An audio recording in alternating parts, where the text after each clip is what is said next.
BA BEd BSc BEd 4th year है ना, assessment of या असेसमेंट फॉर लर्निंग के लिए अपन पढ़ रहे थे। इसमें आज जो हम पढ़ेंगे प्रश्नावली विधि, इसको अंग्रेजी में कहते हैं क्वेश्चनरी एंड इन्वेस्टिगेटरी मेथड। इसके अंतर्गत प्रश्न की संरचना, प्रश्न का अर्थ, प्रश्न की परिभाषा, प्रश्न के प्रकार, प्रश्न की विशेषताएं जिसे गुण भी कहते हैं, प्रश्न की सीमाएं जिसे दोष भी कहते हैं, और निष्कर्षतः अंत में पढ़ेंगे। प्रकार के अंतर्गत खुली प्रश्नावली है, बंद प्रश्नावली है, सचित्र प्रश्नावली है और मिश्रित प्रश्नावली है। इसके बारे में अपन क्या है विस्तार पूर्वक पढ़ेंगे। प्रश्न से प्रश्नावली शब्द का क्या उत्पत्ति हुई है। इस विधि में इस प्रकार के प्रश्नों की सूची तैयार की जाती है जो अपने व्यक्तित्व के किसी पक्ष पर विशेष प्रकाश डाल सके। प्रयोज्य अर्थात सब्जेक्ट को प्रायः प्रश्नों के उत्तर हाँ या नहीं में देने होते हैं। प्रश्न छोटे छोटे होते हैं तथा उसके उद्देश्य की पूर्ति करते हैं। प्रत्येक प्रश्न में कोई न कोई उद्देश्य अवश्य होता है तथा प्रत्येक प्रश्न का परिमाणात्मक मूल्य भी होता है। प्रयोगकर्ता अपने अध्ययन के उद्देश्य के अनुसार प्रश्नों का निर्माण करते हैं। प्रश्न सरल तथा सुबोध होते हैं तथा उत्तर भी विशेष वर्गों में हाँ या ना में या अनिश्चितता में प्राप्त होते हैं, है ना। तो ये जैसे अर्थ में क्या आएगा, इस विधि में अर्थात प्रश्नावली विधि में प्रश्नों की सूची तैयार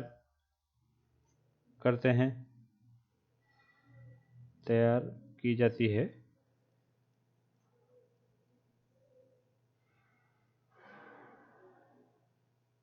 जो अपने व्यक्तित्व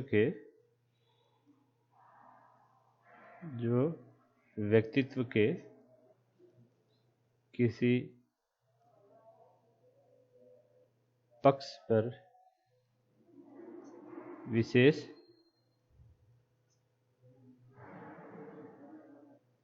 प्रकाश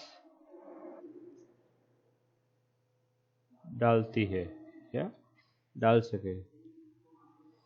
अर्थ में क्या है, इस विधि में प्रश्नों की एक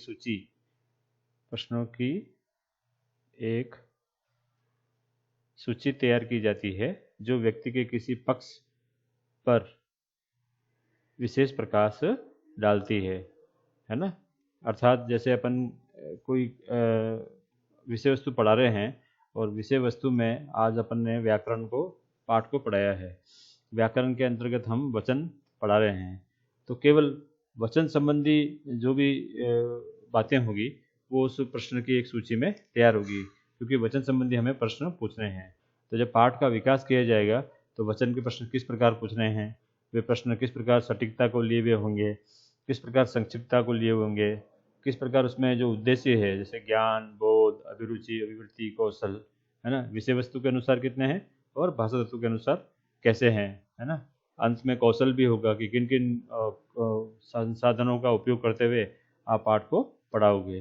तो प्रश्नावली क्या है वो होती है। परिभाषा में थोर व समलर के अनुसार व्यक्तित्व के मापन में प्रश्नावली व्यक्ति की विषय वस्तु या स्थिति के प्रति दृष्टिकोण और उसके ज्ञान भंडार में आदि को निश्चित रूप से जानने का साधन है। गैरेट के अनुसार प्रश्नावली विधि का तीन कार्यों के लिए प्रयोग किया जाता है। पहला, तीन कार्य कौन कौन से लिख लेते हैं अपन। व्यक्ति की चिंताओं,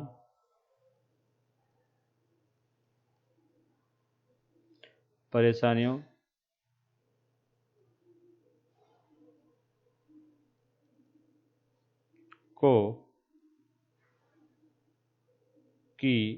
इसको तो नहीं आएगा कि क्रमबद्ध सूचना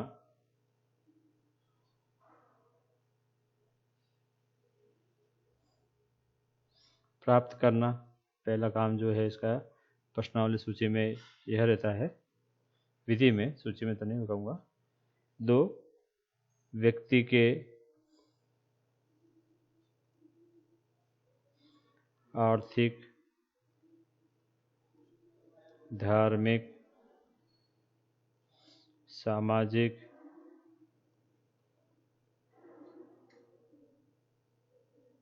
विचारों व विश्वासों की जानकारी प्राप्त करना।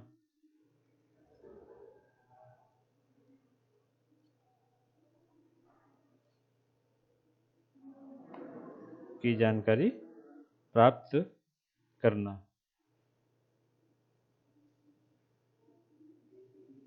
तीसरा, व्यक्ति की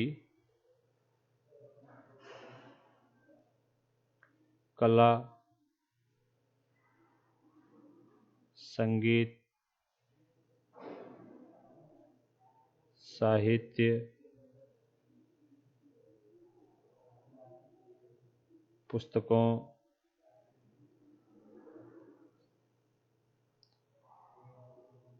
व अन्य लोगों,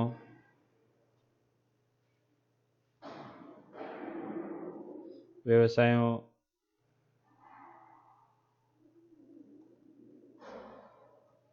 खेलकूद,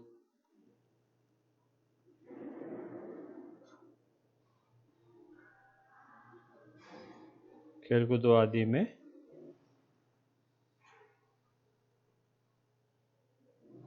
रुचि का ज्ञान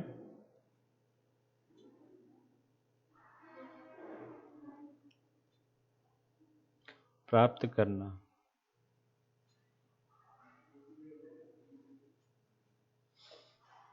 ये गैरेट के अनुसार व्यक्ति की चिंताओं, परेशानियों की क्रमबद्ध सूचना बना। सबसे पहले कौन कौन सी उसकी चिंताएं हैं, है ना। कई बार परिवार की चिंता होती है, कई बार उसमें असुरक्षा की भावना होती है। कौन कौन सी परेशानियां हैं जो उसके जीवन के विकास में अवरुद्ध मतलब क्या है, रुकावट पैदा कर रही है। इस प्रकार दूसरा जो स्टेप है, व्यक्ति के आर्थिक, सामाजिक, धार्मिक, विचारों व विश्वासों की जानकारी प्राप्त करना कि वो व्यक्ति आर्थिक रूप से कितना सक्षम है, धार्मिक रूप से कितना समृद्ध है, सामाजिक रूप से उसका क्या लेन देन है कि नहीं है, और उसके विचार और विश्वासों की जानकारी भी प्राप्त करते हैं। व्यक्ति की कला, संगीत, साहित्य, पुस्तकों, अन्य लोगों से संबंध, है ना, व्यवसायों और खेलकूद आदि में भी रुचि का क्या है, पता करने के लिए इस प्रश्नावली का उपयोग किया जाता है। प्रकार, प्रश्नावली विधि या प्रविधि के मुख्य रूप से 4 प्रकार है। पहला खुली प्रश्नावली, दूसरा बंद प्रश्नावली, तीसरा सचित्र प्रश्नावली और चौथा मिश्रित प्रश्नावली। हम इसको अगले प्रश्न में ले लेते हैं।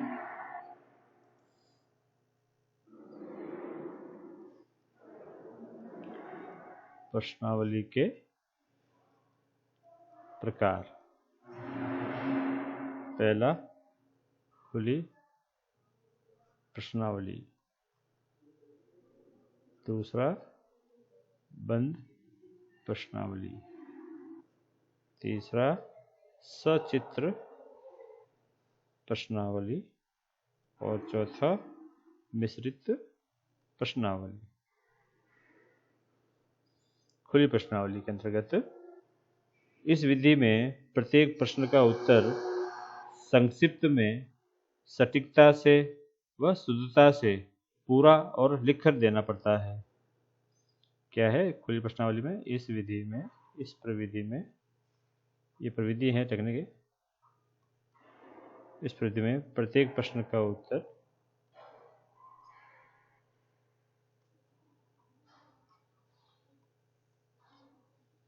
संक्षिप्त में,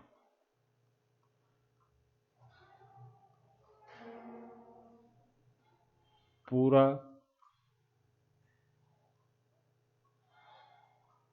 व स्पष्ट, शुद्ध सटीकता से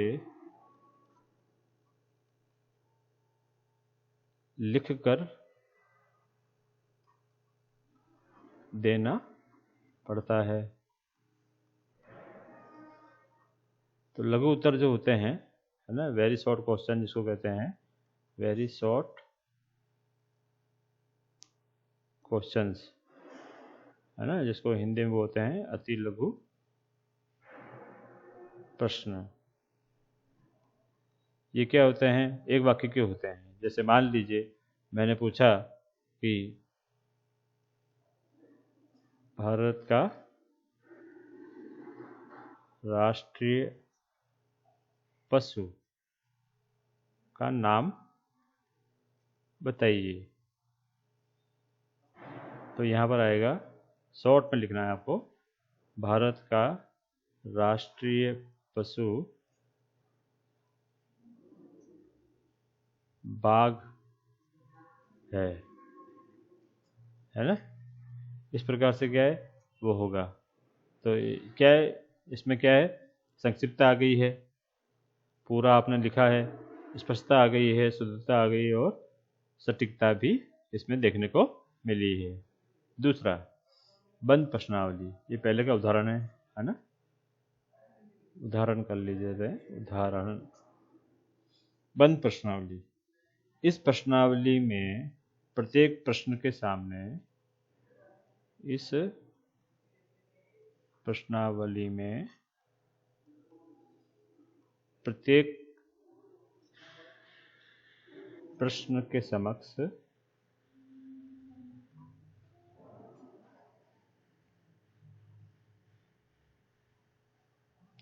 हाँ, नहीं, सत्य, असत्य, छपा रहता है। व्यक्ति को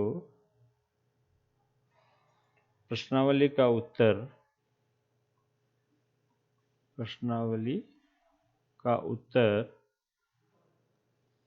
हाँ, नहीं,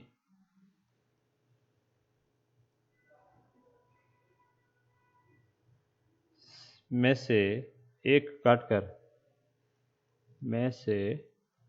एक को काटकर,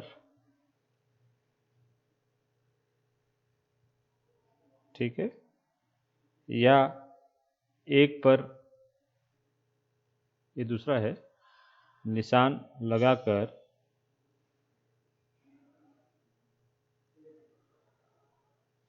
देना पड़ता है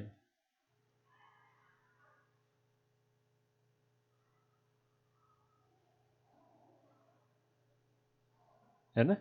अब कैसे देना पड़ता है? जैसे मान लीजिए दूसरे का उदाहरण है, इसमें भी क्या है, अति लघु प्रश्न या शॉर्ट प्रश्न आते हैं।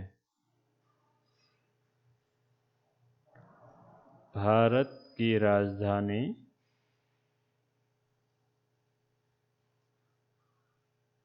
नई दिल्ली है, हाँ या नहीं। ऑप्शन है तो हाँ है तो सही है, या एक को काट कर तो नहीं, है ना। इसी प्रकार क्या आएगा, अन्य जो बातें हैं, जैसे भारत का प्रधानमंत्री राहुल गांधी है, सत्य,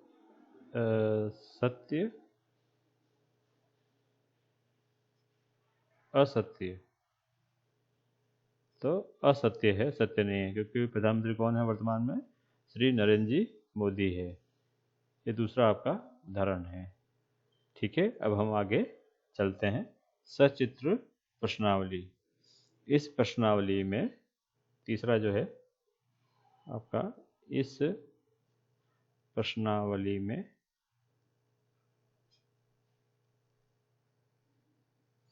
चित्र दिए हुए रहते हैं और व्यक्ति को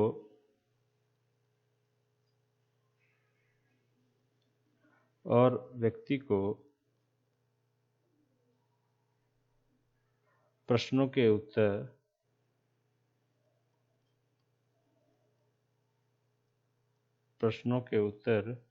विभिन्न चित्रों पर निशान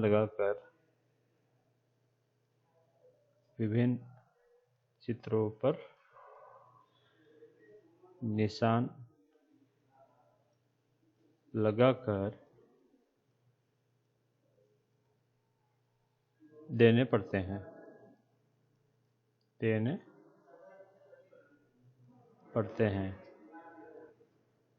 इस प्रश्नावली में चित्र दिए हुए रहते हैं, सचित्र प्रणाली में, और व्यक्ति को प्रश्नों के उत्तर विभिन्न चित्रों को देख करके देने पड़ते हैं। तो जैसे मान लीजिए ये क्या है, फूल है, ये क्या है, गमला है ना, ये क्या है, चौक है, ये क्या है,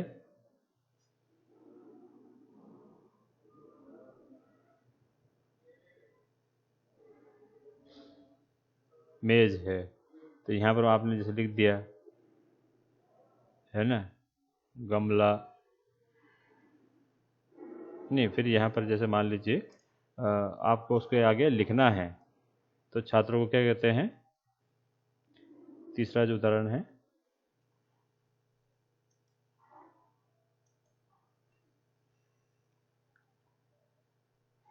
चित्र को देखकर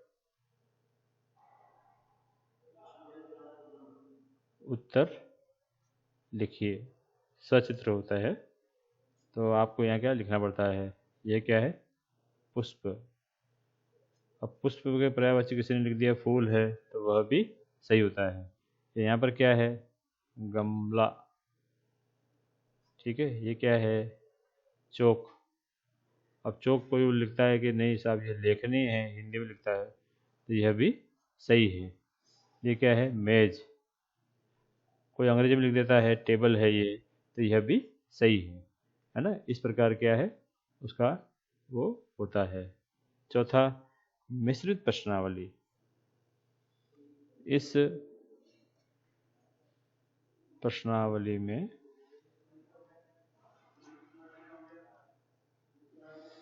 उपर्युक्त तीनों है ना, खुली, बंद, सचित्र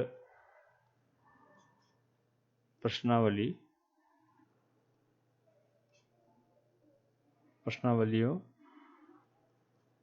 का मिश्रण होता है। ठीक है, चौथा जो है उपर्युक्त तीनों जो है, खुली है ना, बंद और सचित्र का मिश्रण होता है। कैसे होता है, अब जैसे मान लीजिए पुष्प को देखकर पता लगाइए कि किसका है। पुष्प को देखकर पता कर लिखिए कि किसका है ना। तो जैसे मान लीजिए यहाँ अपन कमल का फूल बना लेते हैं,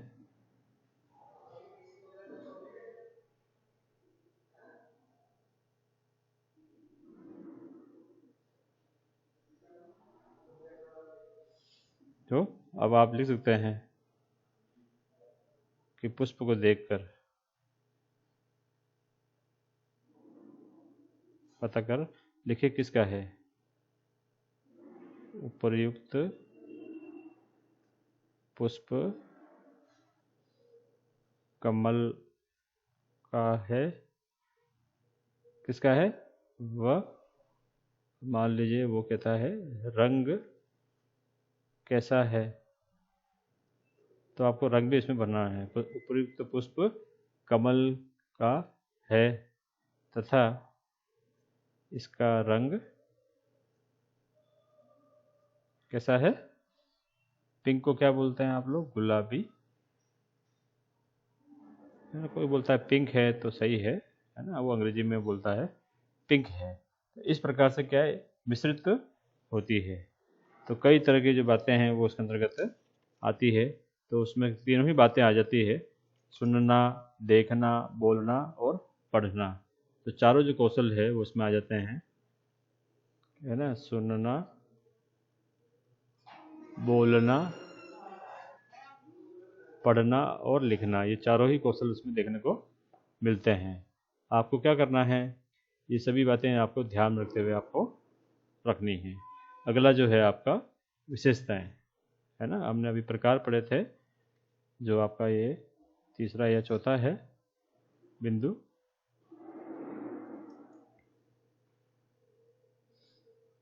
विशेषताएं या गुण।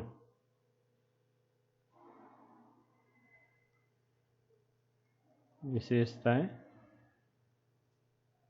गुण। पहला,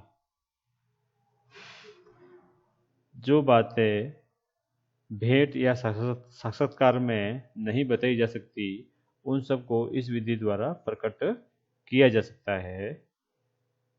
दूसरा, प्रश्नों का उत्तर प्राप्त होता है, उसके आधार पर व्यक्ति की जांच, रुचि, क्षमता तथा योग्यता की परीक्षण भी की जाती है। तीसरा, इस विधि में समय की बचत होती है, अनेक व्यक्तियों की परीक्षा एक समय में ही ली जा सकती है। चौथा, इस विधि द्वारा एक प्रश्न के अनेक उत्तर मिलने के कारण व्यक्तियों का तुलनात्मक अध्ययन भी किया जा सकता है ना। प्रश्नावली विधि के दोष, सीमाएं या दोष।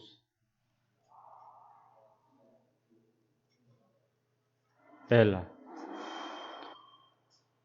है ना, ये चौथा हो जाएगा, ये पांचवा हो जाएगा। यह विधि विश्वसनीय नहीं है क्योंकि व्यक्ति असत्य उत्तर दे सकता है। इसमें पहला दोष जो है ये है। दूसरा, इस विधि में व्यक्ति सभी प्रकारों का उत्तर न दे करके कुछ प्रश्नों के उत्तर दे सकता है।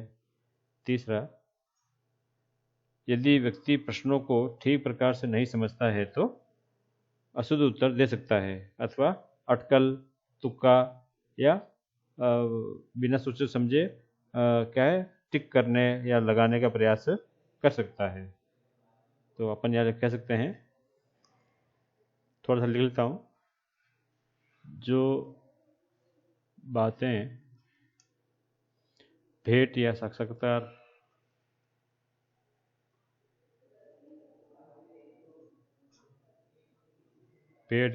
में नहीं बताई जाती है,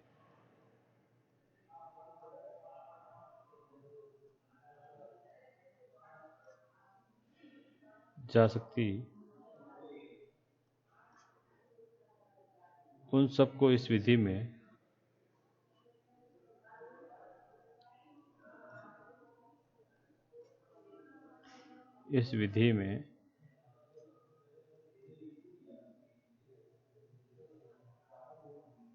या इस विधि द्वारा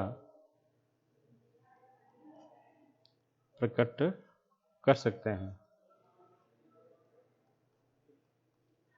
भेंट या साक्षात्कार क्या है, एक विधि है, उसमें बहुत सारी जो बातें हैं मौखिक रूप से वो पूछते हैं, तो आमने सामने अपन क्या बोल नहीं पाते हैं। तो यदि उन बातों को अपने रूप से आपको कहना है तो उसके लिए क्या है, आपको प्रश्नावली विधि का प्रयोग करना चाहिए, जिससे जो बात क्या है कि रिश्ते भी अपने बने रहें और वो बात भी उन तक पहुंच जाए, इसलिए इस विधि का प्रयोग किया जाता है। प्रश्नों का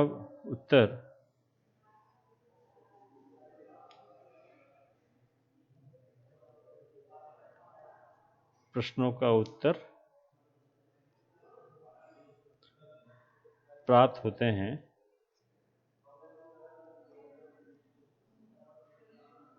उसके आधार पर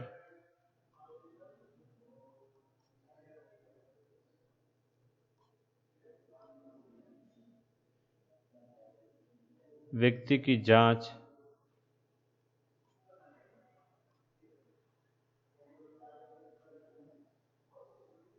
ना, रुचि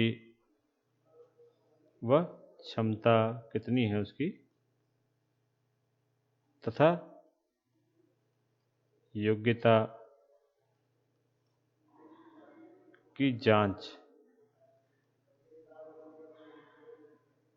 भी की जाती है।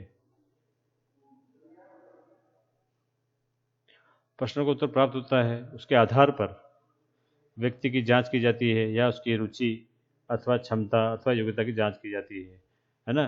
तो किसी पक्ष पर जब कोई शोध कार्य होता है, अनुसंधान कार्य होता है, उसमें प्रश्नावली प्रसारित की जाती है, तो प्रश्नावली प्रसारित करने के अपने अपने ढंग होते हैं।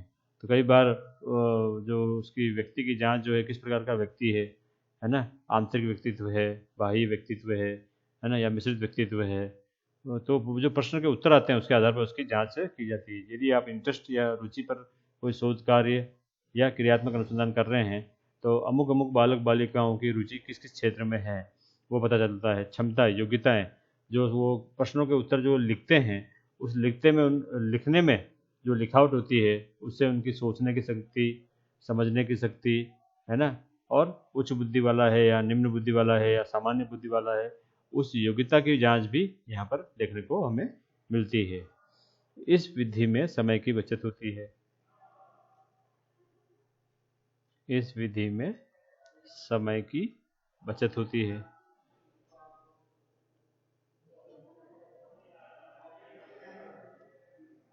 ठीक है।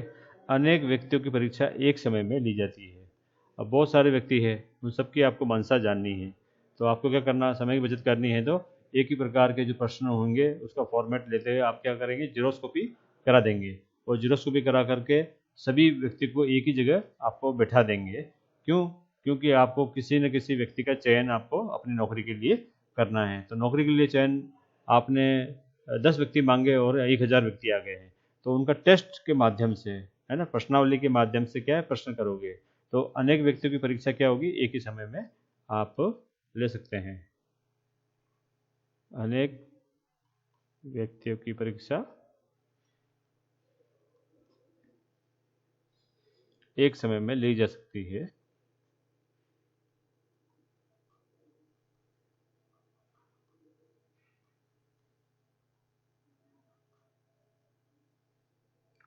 चौथा, इस विधि द्वारा एक प्रश्न के अनेक उत्तर मिलने के कारण व्यक्तियों का तुलनात्मक अध्ययन भी होता है।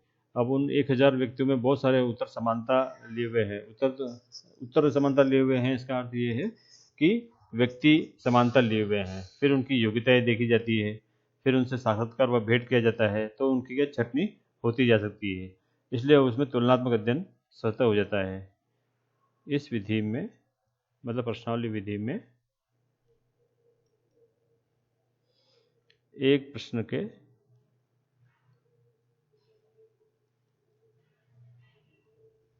अनेक उत्तर मिलने के कारण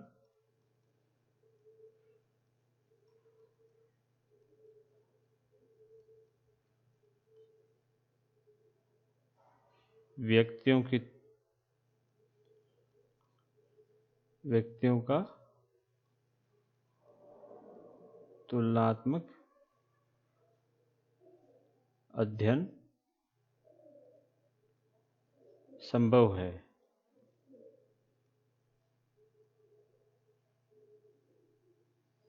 सीमाएं या दोष, यह विधि विश्वसनीय नहीं है। यह विधि विश्वसनीय नहीं है।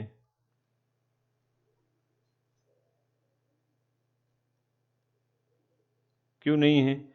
क्योंकि व्यक्ति असत्य उत्तर भी दे सकता है ना। क्योंकि व्यक्ति असत्य उत्तर भी दे सकता है।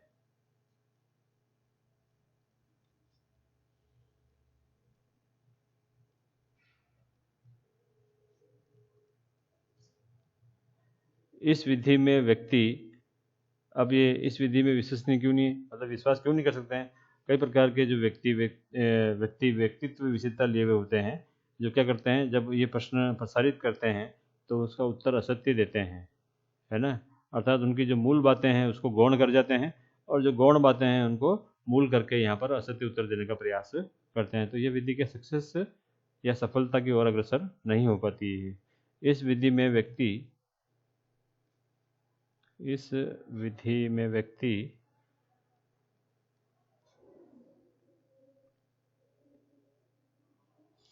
सभी प्रश्नों का उत्तर न देकर, सभी प्रकार के प्रश्नों का उत्तर न दे करके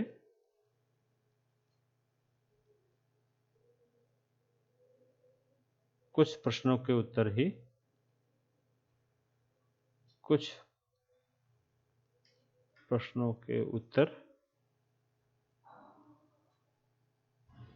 दे सकता है ना। ये भी कितनी मतलब दोषपूर्ण वाली बात है। इस विधि में व्यक्ति सभी प्रकार के प्रश्नों का उत्तर न दे करके कुछ प्रश्नों के उत्तर ही देता है, जिससे क्या उसका मूल्यांकन होना संभव नहीं है।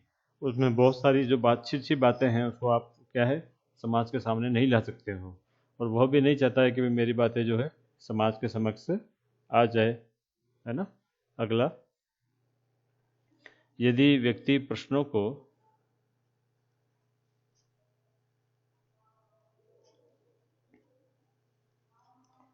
को ठीक प्रकार से नहीं समझ सकता है, ठीक अच्छी प्रकार से नहीं समझता है, तो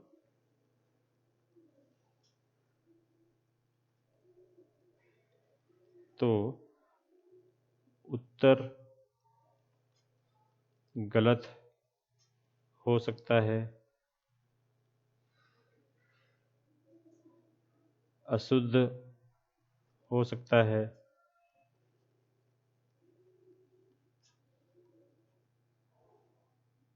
ना। अथवा अटकलें, जिसे तुक्का कहते हैं, तुक्का लगाने का प्रयास भी करता है। अशुद्ध हो सकता है, अटकलें हो सकती है, और उत्तर गलत हो सकता है। यदि व्यक्ति प्रश्नों को ठीक प्रकार से या अच्छे प्रकार से नहीं समझ पाता है, उसकी जो समझने की जो योग्यता है वो उस प्रश्न के अनुसार सही नहीं है, तो वो क्या करता है, उत्तर या तो गलत देगा, या उसको समझ में नहीं आएगा तो अशुद्ध होगा, ये इनमें से कोई नहीं टिक करेगा, अर्थात अटकलें लगा करके उसको टिक कर देगा। तो इससे क्या है, उसका मूल्यांकन सही दिशा में नहीं हो पाएगा।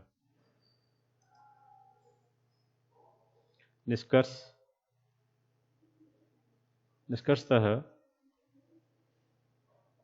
प्रश्नावली विधि में अनेक गुण दोषों के बावजूद भी बहुत सी अच्छी बातें उसमें निहित है।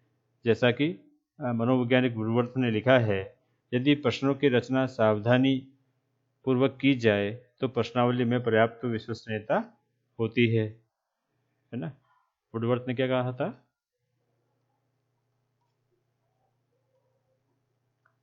प्रश्नों की संरचना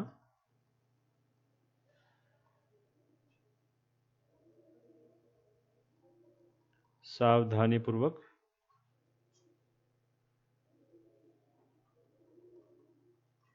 की जाए तो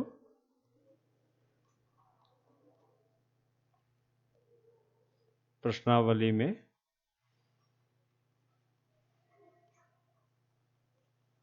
पर्याप्त विश्वसनीयता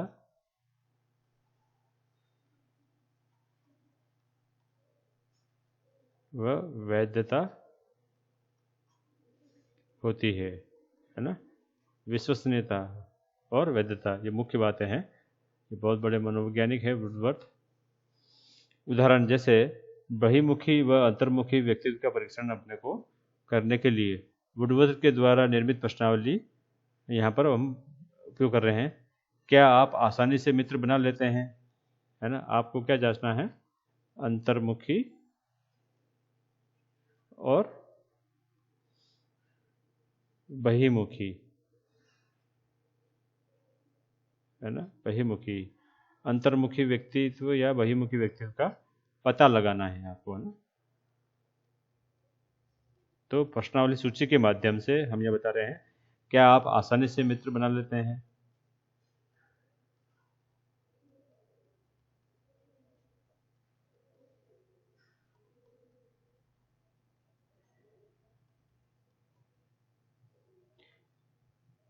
क्या आपको दूसरों के इरादे पर शक है।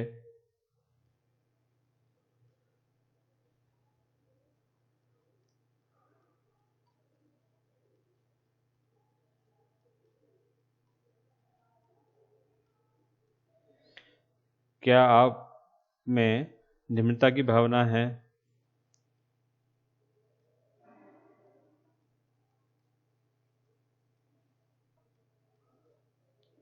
निम्रता की भावना है।